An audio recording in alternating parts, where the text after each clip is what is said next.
네, 기업 가치를 끌어올리기 위한 구체적인 계획과 공시 방법을 담은 가이드라인이 오늘 공개됐죠. 증시는 좀 미지근한 반응을 보였는데요. 기업 밸류업 가이드라인, 과연 어떻게 평가할지 전문가들과 토론해 보겠습니다. 토론 함께할 두 분 소개합니다. 송재경 디멘전 투자자문 투자부문 대표, 황세훈 자본시장연구원 선임연구원 나오셨습니다. 어서 오세요. 네, 안녕하세요.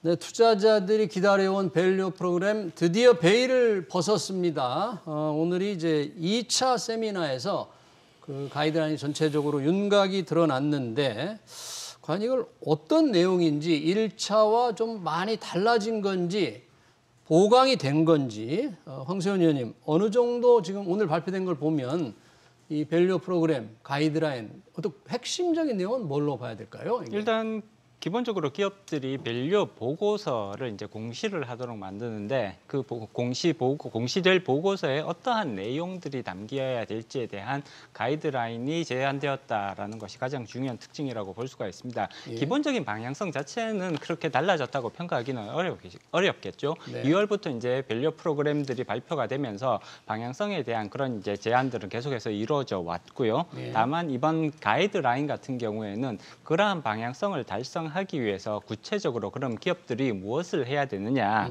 밸류 보고서를 이제 공시를 하도록 그렇게 유도를 하고 있는, 권장을 하고 있는데 그럼 밸류 보고서에 어떠한 내용들이 담길 것인지 그리고 어떠한 부분에 중점을 포인트를 맞춰서 기업들이 그러한 보고서들을 작성을 할 것인지에 관한 그런 기본적인 지침을 이제 제시를 했다. 네. 그리고 거기에 대한 자세한 해설서까지 곁들여서 같이 발표를 했다라는 것이 이번 가이드라인 발표의 가장 중요한 내용이라고 볼 수가 있습니다. 네.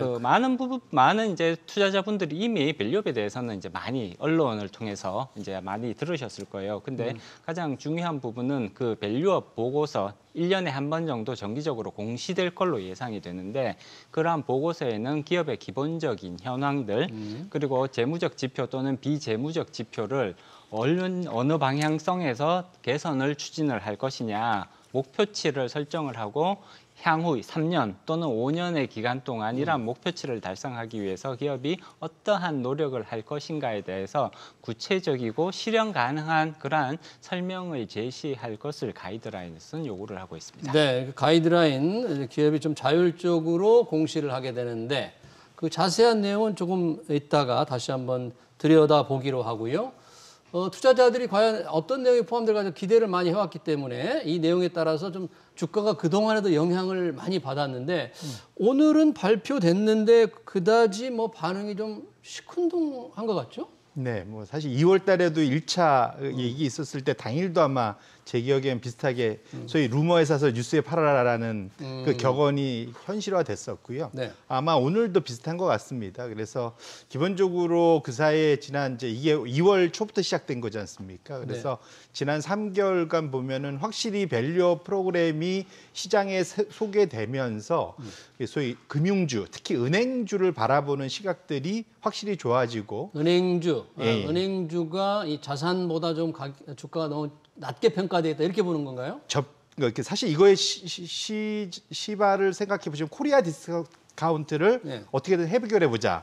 왜냐하면 전 세계적으로 그 장부 가치, 내가 갖고 있는 주식의 일주당 장부 가치에 비해서 현재 주가가 얼마나 평가를 받느냐. 이게 이제 PBR이라고 하는 예. 주가 순자산 비율이라는 거지 않습니까? 예. 이게 이제 우리나라 시장이 겨우 1배가 될까 말까 한 상황이고요. 그리고 결국은 내가 갖고 있는 거를 겨우 이제 한번 보통은 미래 성장성을 생각하면 더 받아야 되는데 네. 1배가 될까 말까 한 상황이고 대표적으로 금융주 같은 데들이 0.5배 정도에 거래되는 반도 안 반도 안 되는 된다. 예. 그러니까 내가 100을 갖고 있는데 너의 가치는 50밖에 안 돼. 이런 얘기를 듣고 있는 그런 기업들이 우리나라의 절반이 넘는다는 거죠, 사실은. 그러니까 그것만 정상화시켜도 결국 그 주식을 들고 있는 우리 일반 투자자들의 자산 형성도 되고 그리고 적정 가치로 평가받으면 기업들이 돈이 필요할 때 투자를 위해서 시장에서 큰 노력, 좀 상대적으로 적은 노력으로 제대로 된 투자 금액을 땡길 수가 있으니까 네. 윈윈할 수 있겠다. 이게 기본 아이디어지 않겠습니까? 네. 그런데 그럼에도 불구하고 어쨌든 이런 저평가된 것에 대한 근본적인 해결책을 이걸로 가자라는 건데 이번 두 번 정도를 가지고 이것이 순식간에 다 뒤바뀔 거다라고 해석하기에는 좀 이른 것 같고요. 그래서 발표됐는데 주가가 좀 미지근하게 반응한 거군요. 예, 그러니까 코리아 디스카운트가 그렇게 쉽게 해결될 수 있었으면 지난 몇십 년 동안에 오죽하면 코리아 디스카운트란 말이 생겼을까라는 측면에서 저희가 인내를 가지고 좀 볼 필요는 있겠다 이렇게 말씀드립니다. 인내를 가지고 그러니까 뭔가 이 대책이 좀 실현이 제대로 된다면 좀 길게 보고 이 영향을 받는 걸 좀 감안을 해서 증시를 좀 투자 전략을 세운다 그런 얘기네요. 맞습니다. 기난목으로. 네. 자, 오늘 발표된 내용 아까 황세훈 연구위원님 자세히 설명을 좀 해주셨지만 좀 핵심적인 내용으로 들어가서 뭐를 구체적으로 담아야 되는 겁니까? 기업이 이 공시하는 보고서에. 기업이 가장 중요하게 담아야 되는 보고서는 앞으로 기업의 가치를 어떠한 방식으로 증가시킬 것이냐. 특히 기업이 이제 대외적으로 드러나는 가장 중요한 지표는 사실 재무적 지표일 수밖에 없는 거거든요. 재무적 지표. 예, 재무적 지표. 뭐 많은 이제 주식 투자를 하시는 분들은 이미 어느 정도는 익숙하실 텐데 PBR이라든지 PER과 같은 그런 시장성 지표 또는 그 ROE라고 부르는 그런 이제 자본의 효율성과 관련된 이런 지표들을 활용을 해서 기업 스스로 우리 회사의 적정 ROE 또는 우리 회사의 적정 PBR은 어느 정도 수준일 것이다. 뭐 특정 포인트를 딱 찝는 것이 아니라 보통은 이거 레인지의 형태가 되겠죠. 이 정도가 우리의 적정치라고 판단을 한다. 그렇게 되면 이것을 달성하기 위해서 향후 3년간 또는 5년간 어떠한 구체적인 노력을 할 것이냐라는 거에 대해서 계획을 세워서 이것을 공시하도록 하는 것이 가장 중요한 내용이라고 볼 수가 있습니다. 네. 기업들이 공시를 하게 된다라고 하면 그러한 계획들이 정상적으로 계속해서 이행되고 있는지 외부에서 계속 거기에 대한 감시의 그런 이제 기능들이 작동할 수밖에 없는 거잖아요.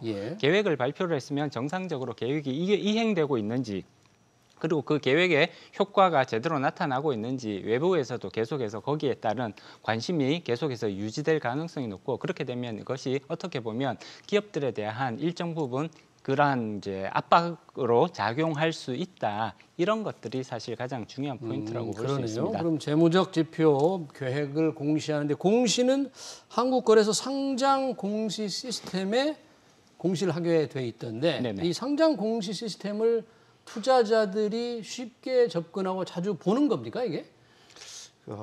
제가 이게 공시를 예를 들면 했다고 할 때 투자자들이 삼성전자가 어떻게 자세히 공시를 한번 찾아볼까 하고 자주 볼 수 있는 곳인가요?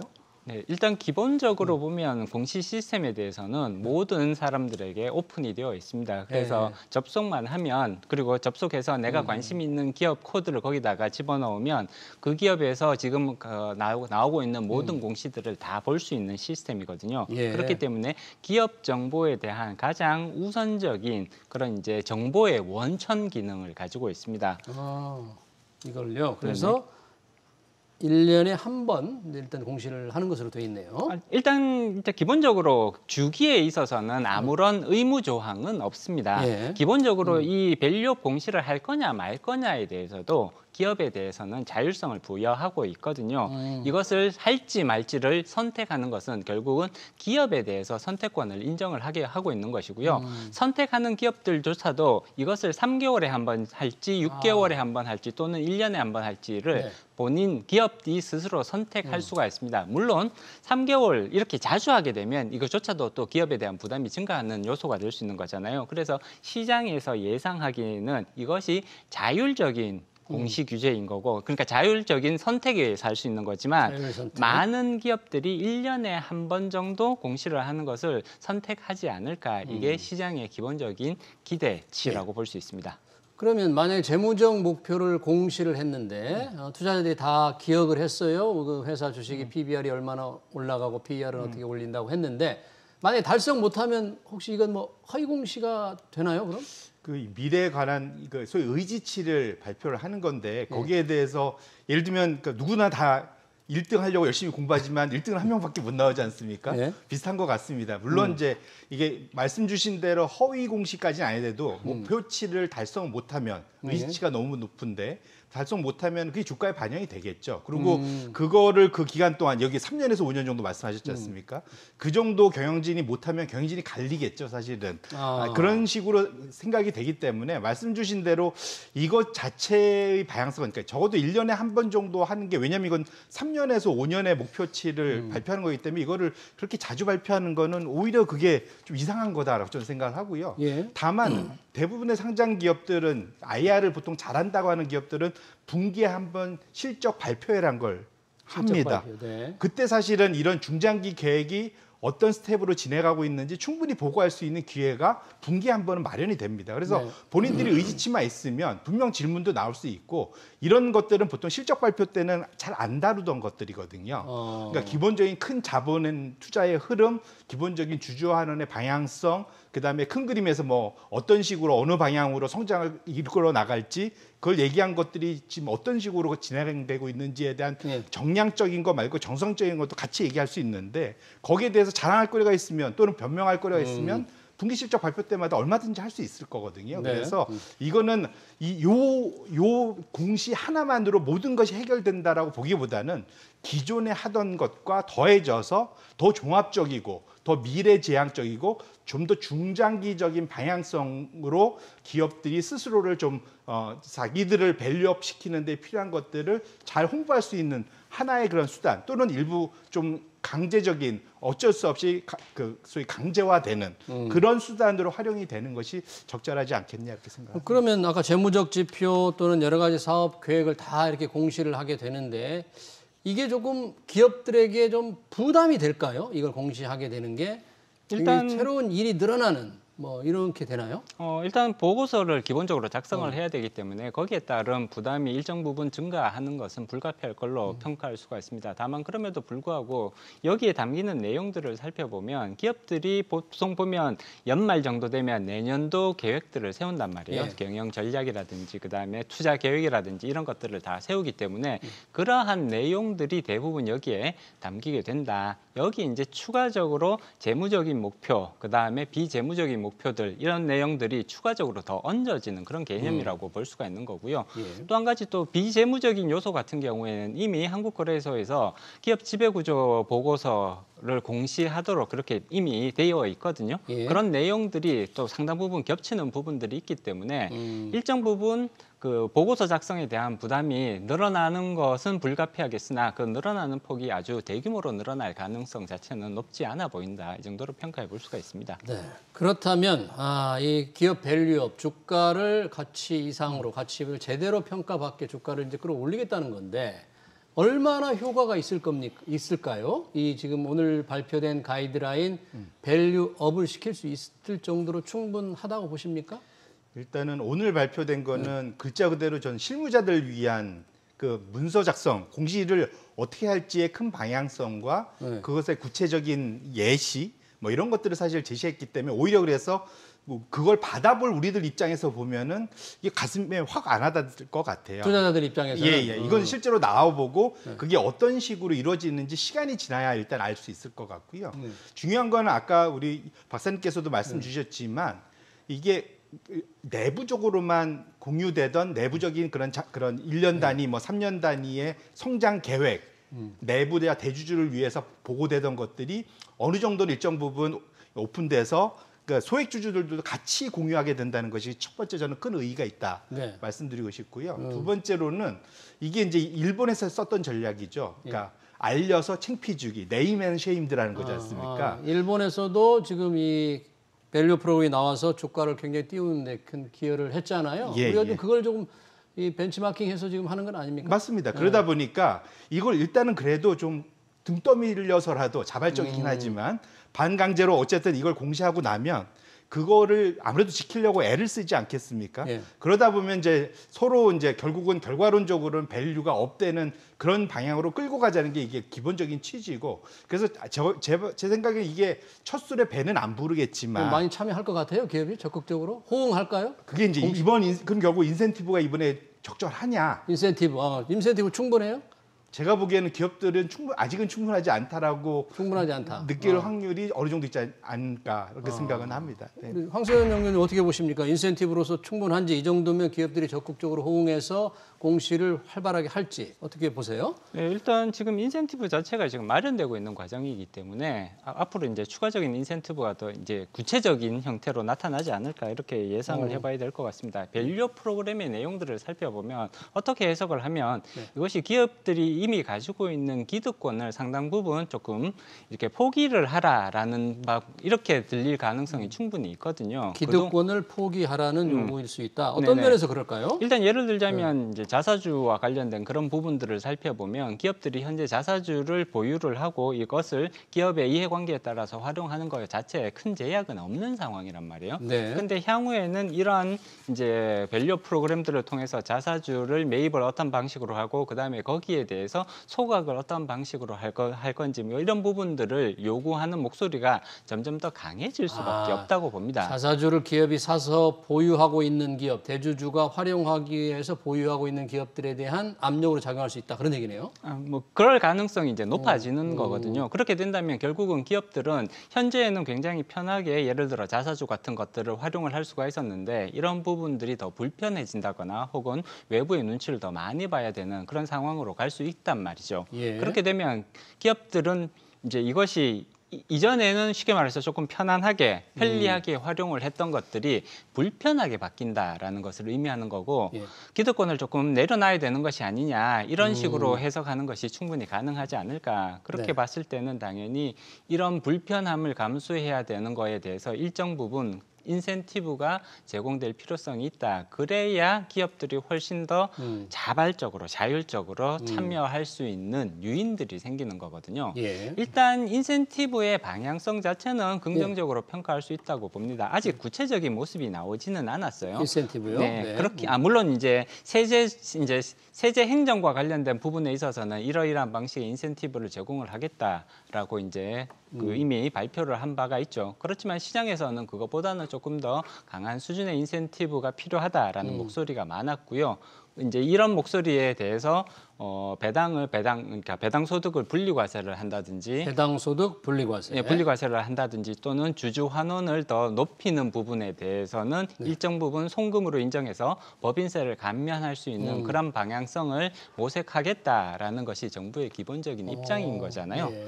따라서 이런 부분들은 아직 방향성만 제시가 되어 있고 구체적으로는 어떠한 방식으로 이런 배당과 관련된 세제의 변화가 일어날지 또는 법인세와 관련된 세제의 변화가 일어날지 아직 구체적인 모습은 시장에 제시되지 못했단 말이에요. 따라서 사실 이게 어떤 디테일을 가지느냐가 기업들이 느끼는 체감상의 인센티브에 굉장히 크게 영향을 줄 수가 있는 거기 때문에 이런 디테일한 부분들을 조금 더 기다려 봐야 될 것 같다라는 말씀은 드려야 될 것 같습니다. 네, 이제 기업의 호응도 관련해서 좀 더 확실한 인센티브가 필요하지 않느냐.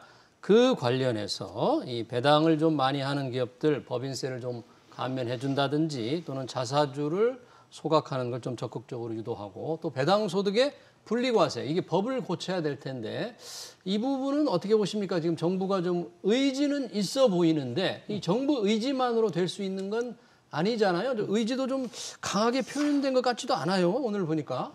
좀 애매하죠. 예. 네. 그리고 또 이거는 결정적으로 행정부 혼자 할 수 있는 게 아니라 또 국회의 도움을 받아서 입법 과정이 필요한 거지 않겠어요? 법 개정이 필요할 테니까.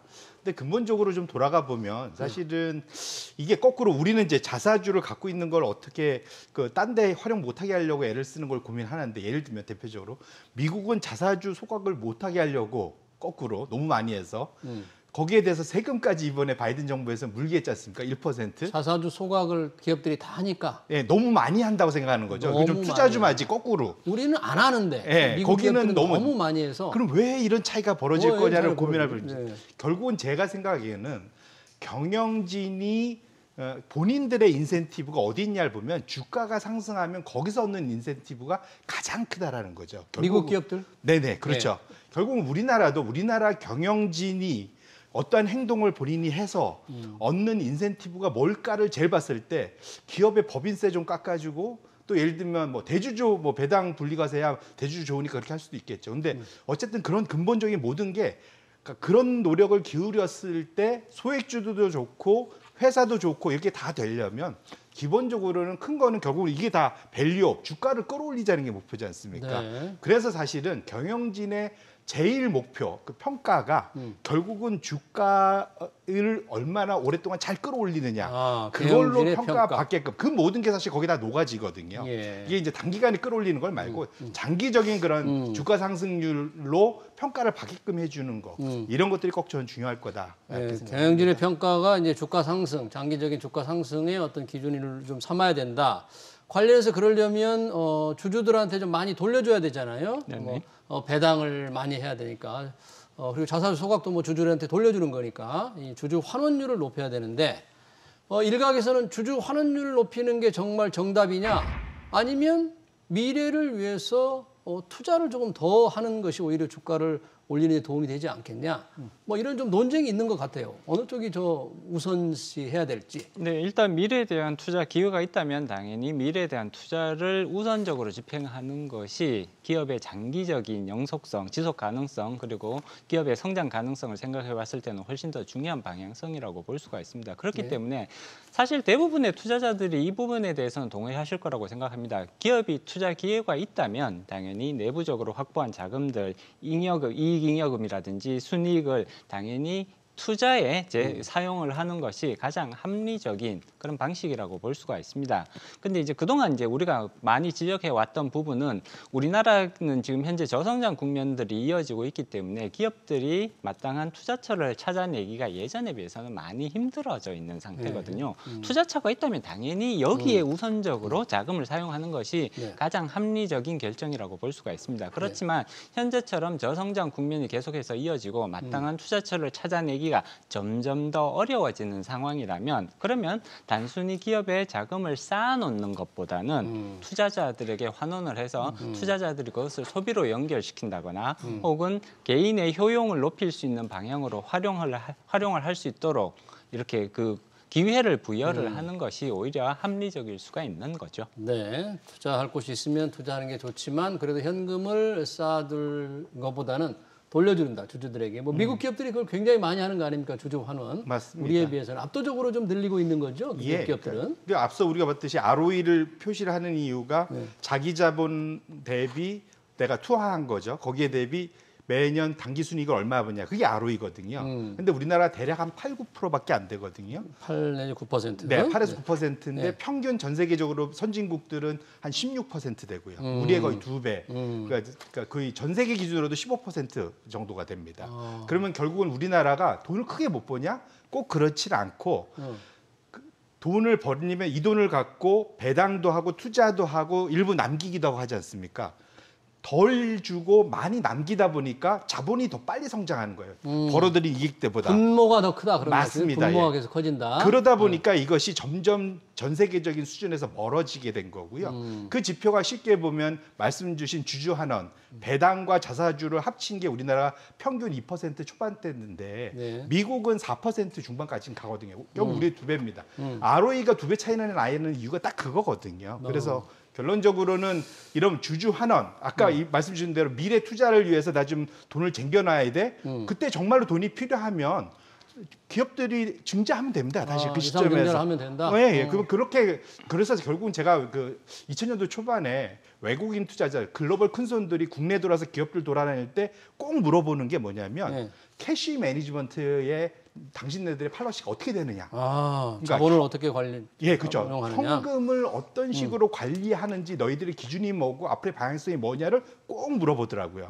결국은 이것이 지난 외국인 투자자들이 한국을 바라볼 때 캐시 매니지먼트가 제일 안 되고 있기 때문에 이런 저평가, 코리아 디스카운트가 유지되고 그래서 저 외국인들이 충분히 장기 투자를 못하는 것도 한 원인이다라는 것들을 꼭 한번 염두에 둘 필요가 있겠다. 그럼 오늘 발표된 이제 기업 밸류 프로그램을 이달에 이제 최종 확정해서 발표한다는 거잖아요. 최종안이 오늘 나온 것과 얼마나 달라질지는 조금 미지수입니다만 이 정도면 정부가 처음 추진하고 하는 코리아 디스카운트 해소에 조금 기여할까요? 이 정도라면 이제 최종안은 좀 달라질 수도 있지 않습니까? 일단 최종안 자체가 그렇게 크게 달라질 가능성은 높지 않아 보입니다. 지금 이제 가이드라인과 가이드라인에 대한 해설서가 발표가 됐고요. 물론 이건 제한 단계의 이제 수준인 거죠. 그렇기는 하지만 이 가이드라인과 해설서가 그 시장의 의견들, 기업의 의견들 그리고 투자자의 의견들을 추가적으로 더 수렴을 해서 여기서 일정 부분 첨삭이 이루어지는 과정들을 거치게 되겠습니다. 예. 그렇기는 하더라도 큰 틀에서 이 방향성이라든지 혹은 중요한 내용들이 완전히 많이 바뀌게 될 가능성 자체는 그렇게 높지는 않아 보입니다. 기본적으로 이 가이드라인을 작성하는 단계에서 이미 기업들의 그런 의견들이라든지 혹은 투자자들의 의견 같은 것들이 상당 부분 이렇게 청취가 되어서 수렴이 되어서 이런 가이드라인으로 정형화된 것이거든요. 예. 그렇기 때문에 약간의 첨삭 정도는 충분히 가능하겠지만 큰 틀에서의 방향성은 최종화는 비슷할 계속해서 거야. 유지가 될 가능성이 높다고 전망할 수가 있죠. 코리아 디스카운트 회사는 어느 정도 조금 긍정적으로 보세요? 이 정도? 일단 기본적으로 이것은 정부가 굉장히 이 자본시장의 육성 그리고 주식시장의 발전에 굉장히 높은 우선순위를 두고 있다라는 것을 저는 상징적으로 보여주는 정책이라고 평가를 합니다.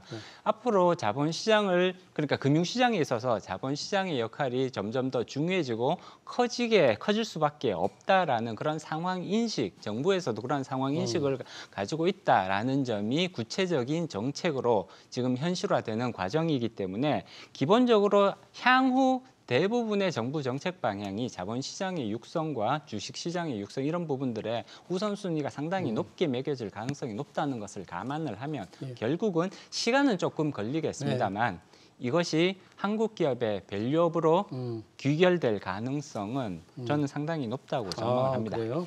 효과가 좀 있을 수 있는데 좀 시간이 걸린다. 네, 다만 이것은 장기적인 장기적인 과제입니다. 지금 제가 조금 우려가 되는 부분이 뭐냐면 밸류업과 관련된 이런 정책이 발표될 때마다 이것이 단기성 테마처럼 시장에서 소비가 되는 그런 경향들이 굉장히 강하게 나타나고 있거든요.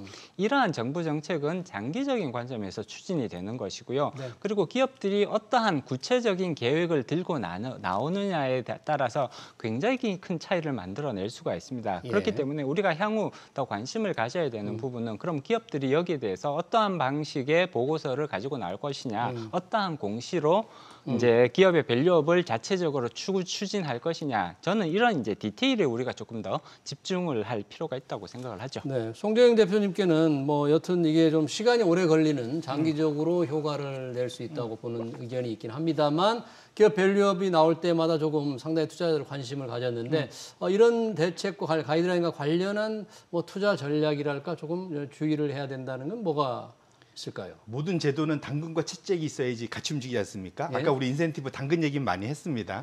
채찍이 뭐였냐? 여기는 안 들어있지만 제가 지금 2, 3주간 나왔던 것 중에 제가 의미 있게 본 거는 스튜어드십 코드 개정을 하면서 그거와 연계해서 기관 투자가들의 그러한 그 영향력을 좀 더 많이 활용하겠다라는 그런 의지를 봤거든요. 스튜어드십 코드가 기관 투자가들의 의사 결정을 좀 활발하게 하는 거잖아요. 거기에 지금 이게 포함이 그렇죠. 그러니까 결국 기관 투자가들이 그 상장된 기업들에 투자하면서 의사결정이나 이런 걸 통제 감시 같이 해주는 거지 않습니까? 그래서 대표적으로 국민연금, 그다음에 우리나라의 기관 투자자 큰손들이 좀 더 적극적으로 목소리를 내주고 좋은 방향성으로 갈 수 있도록 기업들한테 계속 소위 이걸 이제 인게이지먼트라고 하거든요. 이걸 계속 잘 해주면 그런 기업들은 분기에 한 번씩 또 이게 발표됩니다. 국민연금은 그러니까 자기들 종목들 뭘 늘리는지 줄이는지 그런 것들을 눈여겨 보시면 분명 그런 흐름의 변화에서 이 회사들은 밸류업 프로그램에 적당한 기업으로 국민연금이 찍었구나. 이런 것들은 본인들의 투자에 한번 관심을 갖고 적용해 줄 필요가 있겠다는 말씀드립니다. 기관 투자가들의 스튜어드십 코드 그 의사결정을 좀 적극적으로 할 때 이게 얼마나 반영되는지를 조금 투자 전략을 세울 때 눈여겨보라는 말씀이네요. 정부가 발표한 기업 밸류업 프로그램 내용과 효과 토론 여기서 마치도록 하겠습니다. 지금까지 송재경 디멘전 투자자문 투자부문 대표, 황세훈 자본시장연구원 선임연구원이었습니다. 너무 고맙습니다.